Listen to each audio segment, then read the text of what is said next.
Informações da região sul. Atualize-se. Hora Hiper.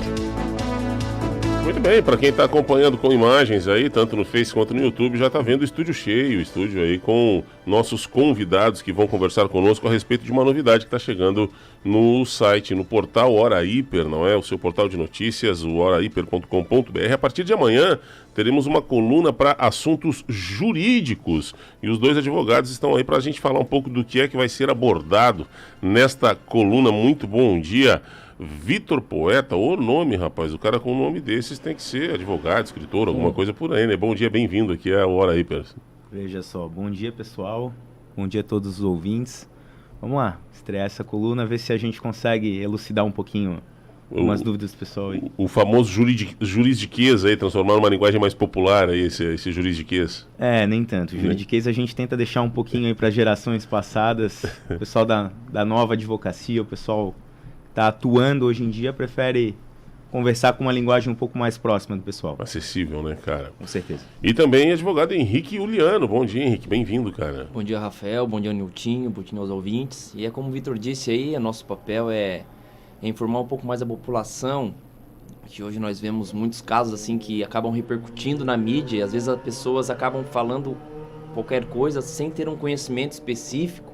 Então, o nosso papel é mais esclarecer isso, tornar isso um assunto mais comum na roda de conversa, de uma maneira mais fácil. Temos aí o caso da Botkiss, que foi muito comentado no ano passado. Então, o nosso papel vai ser esse. Há uma conversa aqui nos corredores da rádio de que o Eric foi pedir para vocês fazerem essa coluna conosco para ajudar o Niltinho a não nos colocar em risco quando ele desce a lenha. Aí tem alguma coisa de verdade? É fazer em permuta. O que eu ia falar é que só não adianta... A gente só não vai informar o nome do LMC, como meu WhatsApp ontem à noite não parou. Recebi umas 20 mensagens, eu acho. Quem é? E eu confesso, eu não sei quem é. Até tava esperando. Mas se soubesse, também não falaria. Não falaria também. Estamos legais de problema, como fala o pessoal. Bom, deixa eu começar por aí, uma brincadeira. A gente começou descontraindo, é claro, mas é interessante.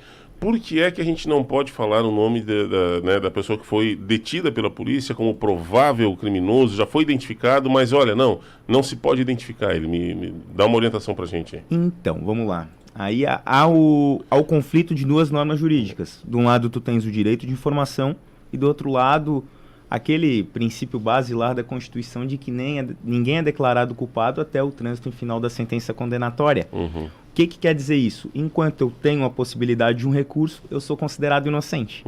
O poder do Estado de punir, de investigar, contra o poder do réu, seja ele, entre aspas, um bandido ou qualquer um de nós, que é hipossuficiente frente ao Estado. Então, enquanto não termina isso, enquanto não há certeza e não dúvida, a gente não pode considerar alguém culpado. E, de fato, a gente começar a jogar, ventilar o nome do cara, na rádio, na televisão, e principalmente com imagem na TV, acaba maculando um pouco a imagem dele. Então, não que não possa, mas a probabilidade de enfrentar alguns problemas judiciais depois elas podem acontecer. Eu acho que o Henrique pode... Os próprios policiais, né? Hoje a gente, com a facilidade da tecnologia, eu sigo alguns canais aí, perfis, TikTok, Instagram, e os caras hoje eles têm, com acesso de câmeras, etc, eles acabam fazendo algumas atuações, mostrando, né, como é que funciona, e eles acabam deixando a imagem deles ali meio embaçada, porque os próprios policiais podem ter algum tipo de complicação, mesmo que seja uma prisão em flagrante, né, o Henrique? E exatamente isso. É que assim, hoje a nossa sociedade... ela está invertendo valores, né? Ninguém quer saber o final da história. Todo mundo já quer condenar sem saber o começo, meio e o fim. O que acontece quando a gente acaba expondo o nome dessas pessoas? No fim do processo, vamos supor que acaba a pessoa sendo absolvida. Essa pessoa já ficou com o nome sujo e há crimes hoje em que as pessoas... Por exemplo, há crimes graves como o estupro, por exemplo, que às vezes as pessoas já condenam antes mesmo de saber dos fatos. Então, temos aquele famoso caso do Neymar. A menina falou que houve toda aquela situação de estupro e agressão. E se ele não tivesse filmado, o que ele já teria perdido de patrocínio na época dos fatos? Porque, querendo ou não, a acusação de estupro é uma acusação muito grave. E além de ser um crime também muito grave. Então, assim, é algo que macula muito a imagem da pessoa. E depois, para reverter isso, olha... E foge completamente Um crime que tu vai dizer que o cara tava, né, empolgado, fez uma bobagem, bateu o carro na saída... Não, tu tá falando de um estupro, tá falando de um crime muito pesado contra a vida, foge da questão do jogador, seja quem for, assim, que a Seja fama quem possa for. proteger, né? Não tem essa... Isso, é por isso que é sempre bom. Inclusive, hoje, os procedimentos da polícia, eles estão, inclusive, temos lá o nosso sistema judicial, lá que controlamos os processos, que é o EPROC, que hoje mesmo a polícia põe em segredo de justiça os inquéritos policiais. Antigamente nós tínhamos acesso, conseguíamos, nós como advogados, tínhamos cadastro, botávamos o nome do acusado e nós tínhamos acesso tanto à ação penal quanto ao inquérito, né, quanto à fase de investigação. Hoje em dia, Não tem mais. 90%, 95% dos inquéritos que estão ativos estão todos em segredo de justiça. Ou seja, só tem acesso o delegado, promotor, o advogado da parte, a parte com a senha e o promotor e o juiz. Mas por que eu provoquei esse assunto? Porque hoje nós, trabalhadores, né, da informação, enfim, a gente é muito acusado de proteger bandido, né? O pessoal diz, se protege bandido. Porque mesmo quando o caso é em flagrante, por exemplo, né, o cara foi preso em flagrante, muita gente na mídia trata o cara como suspeito, né? O suspeito foi encaminhado, o cara foi preso em flagrante, tá, mas no flagrante não há a constatação, há o risco de eu sofrer algum tipo de ação se eu falar que, olha, não, o assaltante foi preso e não o suspeito? Porque ele ainda não foi condenado. Mas não que esteja errado, porque de fato se ele estava cometendo uma conduta, praticou esse verbo, ele está fazendo, pode ser chamado dessa maneira.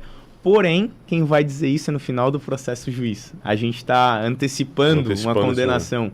Então lá na frente, ou nem lá na frente, pode se complicar até antes, mas lá na frente, porventura, se o cara é considerado inocente até por um erro judicial, e acontece muito, vocês não têm noção, porque esse é nosso trabalho, a gente lida diretamente com isso, claro. a gente procura e enxerga muito erro. Aí por um erro de um infeliz que não vislumbrou o procedimento, a regra do jogo da maneira correta, lá na frente pode ser anulado esse processo. Pode ser anulado. Não que ele seja inocentado, que é o que a gente tem visto ultimamente aí, né? Não é inocentado, mas o processo é anulado e ele é liberado, é isso?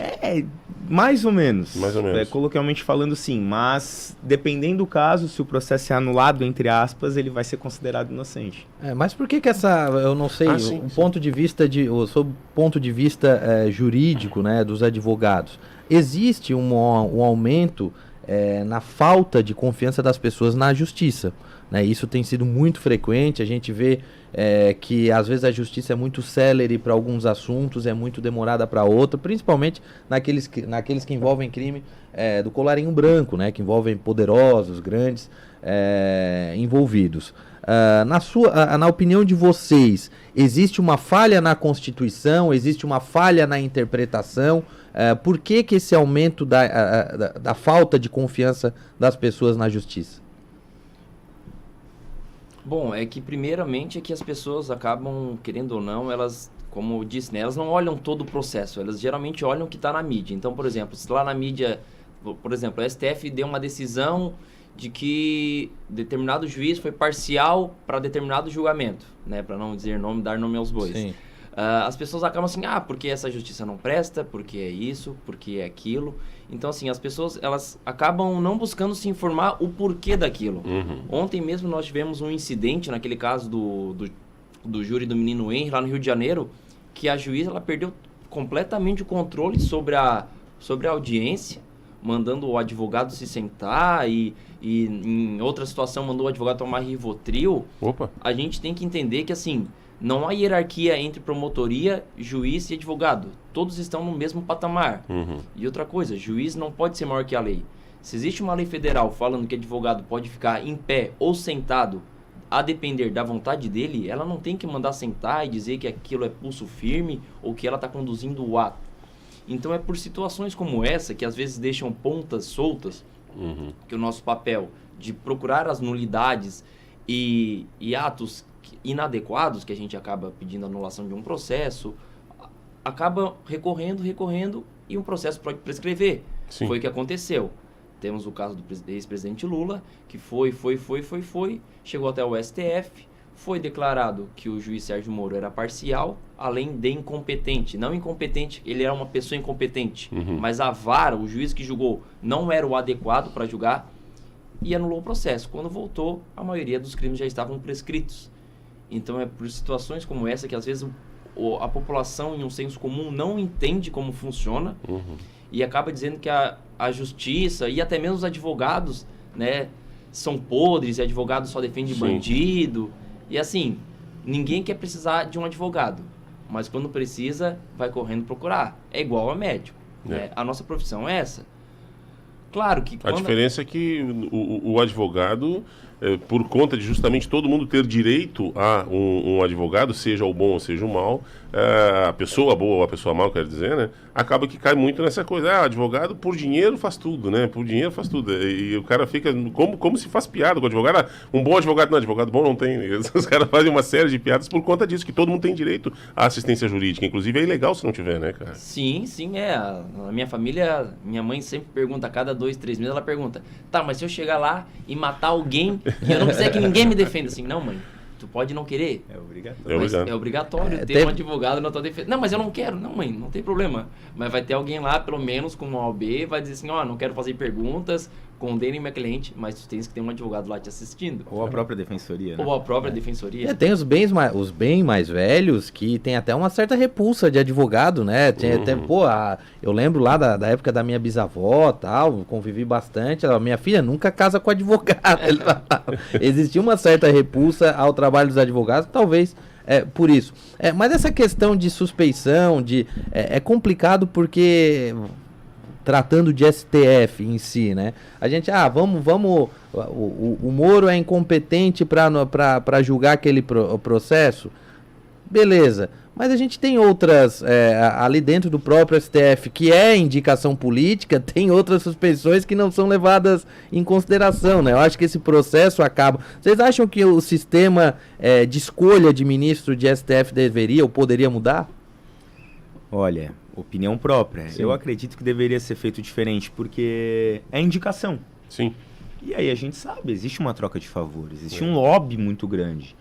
Hoje, eu, Vitor, enquanto advogado, para conseguir um contato em Brasília, para conversar com algum ministro, é muito complicado, preciso de uma ponte. Então, existem escritórios em Brasília especializados só com... Às vezes de ex-ministros, né?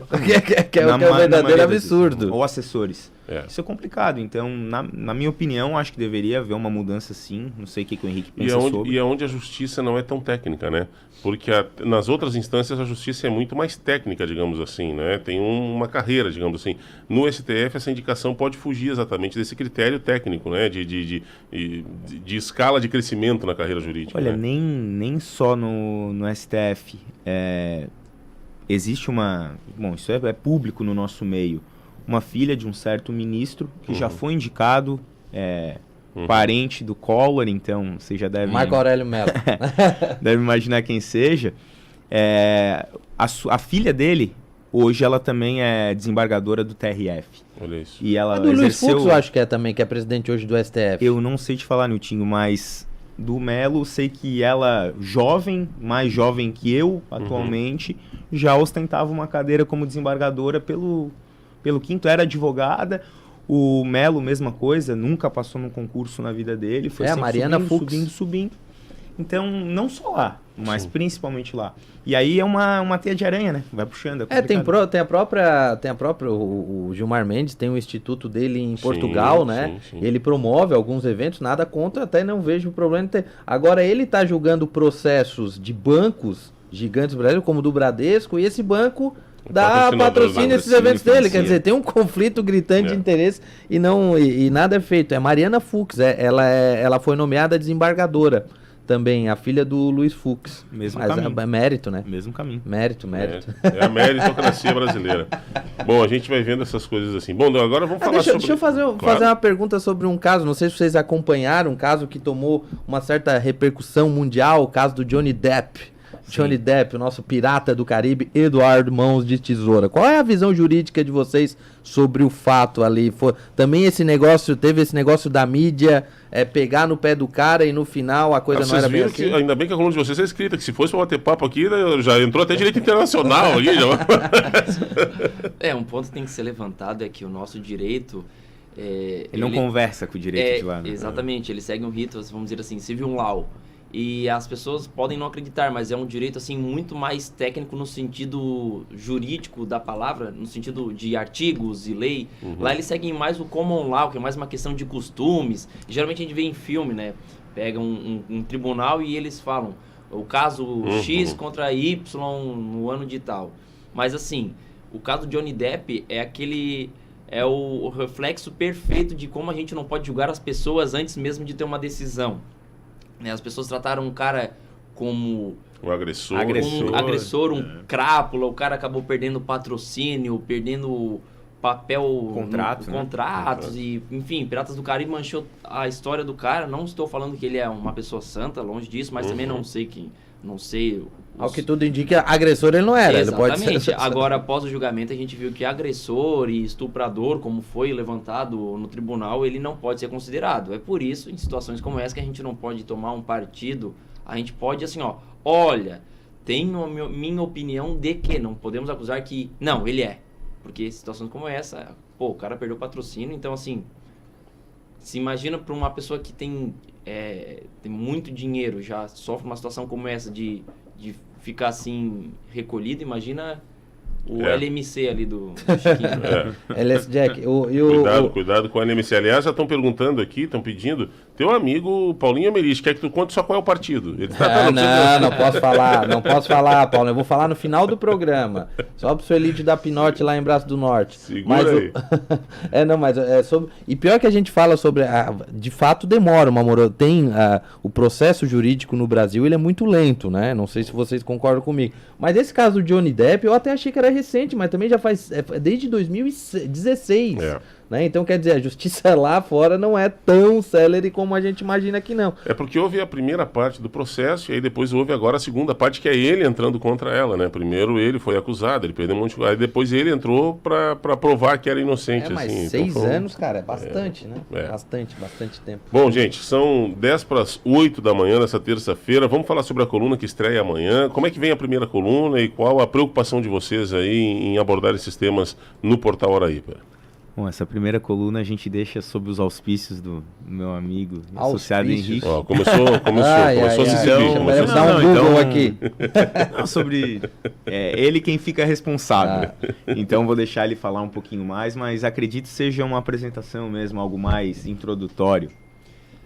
De fato, nossa primeira postagem na coluna vai ser mais uma história do escritório, contar um pouquinho da história do Vitor, enfim, o Vitor é mestre, especialista, eu sou recém-formado agora, né? Tenho nem 6 meses de advocacia, mas, enfim, estou me especializando em advocacia criminal e vai ser mais uma história do escritório. E tem eu, além de mim, do Vitor, tem o Fabiano, outro advogado lá, tem o pai do Vitor lá também, o seu Renato, né?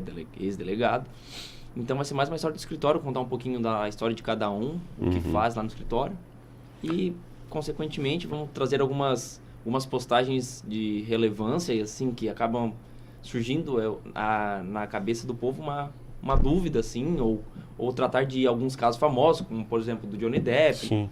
Enfim, acho que... até nós, quando nós sempre temos dúvidas aqui, agora nós temos um escritório para chamar, para solucionar aí tirar as nossas dúvidas em relação ao mundo jurídico, né? O pessoal vou te provocar, eu já recebi 2 aqui, pergunta para ele se pode chamar traficante vagabundo, imagina por que ele está perguntando isso. Só que faltava, né? Quem é que faz isso? Duvido. Não, mas não dá nome, pô, a gente não dá nome para poder chamar de vagabundo. O Julian já está dizendo aqui, o Julian e outros ouvintes, processo jurídico só é célere para tentar condenar o Bolsonaro no STF, né? Pessoal bolsonarista aí tá pé da vida com a turma do STF. Gente, tem que agradecer muito a vocês, obrigado pela confiança, obrigado por terem escolhido a Hiper, né, cara, para fazer isso. É uma ferramenta importantíssima, eu tenho certeza que nós vamos receber muitos questionamentos para repassar para vocês e queremos interagir com vocês também aqui na rádio, porque é um tema... sem falar nas histórias nós não vamos ter tempo agora, mas enfim, histórias de advogados antigos, né? Eu lembro quando eu estava estudando em jornalismo lá na Unisc, em Santa Cruz do Sul, a gente fez uma pesquisa com Não eram anedotas, não é isso, mas histórias que viraram folclóricas, assim. E aí o Lia Pires, um grande criminalista do Rio Grande do Sul, tinha histórias da época que se podia fumar em tribunal, então ele chamava a atenção do júri pro cigarro dele para distrair enquanto o promotor estava. Enfim, são histórias que são contadas, assim. E eu gostaria muito de trazer isso também, algumas coisas pitorescas aí dos tribunais. Mas sejam bem-vindos aí, especialmente ao Portal Hora Hiper. Obrigado pela escolha de estarem conosco e voltem aqui no estúdio com mais frequência para conversar com a gente aí. Pode deixar. Mais uma vez, obrigado aí, Hiper. Obrigado ao espaço. Voltaremos, temos bastante história para contar e, de novo, à disposição para a gente conversar, tirar dúvida. Essa amizade antiga com o Niltinho, tem história para contar do Niltinho também? Se a gente procurar no fundo do baú, Eu te processo. Já tenho do teu lado. NCV. Ei, bem-vindo, cara. Obrigadão, valeu. Obrigado, Rafael. Obrigado, Niltinho. A todos os ouvintes. Agradecer a nossa nova parceria. E tem muito fruto ainda para ser gerado. Tomara, Deus te